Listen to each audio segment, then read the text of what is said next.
Kā piepildīt vēlmi 1 minūtes laikā? Kad man steidzami vajag, lai kāda mana vēlme vai sapnis piepildītos, es vienmēr daru šo. Un katru reizi, kad kaut ko ļoti, ļoti stipri vēlos, man to vajag šeit un tagad, un es zinu to, ka Dievs, augstākā apziņa, visums mani dzird. Un es vienmēr saku šādu frāzi, saglabā, tā vienmēr strādā, vienkārši notestē un neveic nekādu analīzi. Vienkārši notestē, notici tam. Es saku šādu frāzi. Kā es varu palīdzēt Dievam šajā ķermenī? Kā es varu kalpot Dievam caur šo ķermeni? Paiet stunda vai divas, parādās kāds cilvēks, kurš prasa palīdzību, padomu un tā tālāk, un es to izdaru.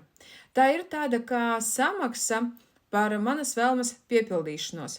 Es atdevu pasaulē, un visums man atdeva atpakaļ. Tā tas vienkārši strādā, šie visuma likumi. Un, protams, ja tu gribi vairāk uzzināt, kā konkrētāk piesaistīt savas vēlmes, tad noteikti nāc uz manu mājaslapu, kura ir norādīta šeit tepat apakšā zem video, un ieskaties tādā kursā kā pielikšanās likums un nauda.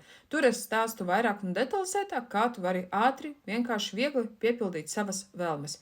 Gan naudas ziņā, gan arī materiālā ziņā lietas var piesaistīt.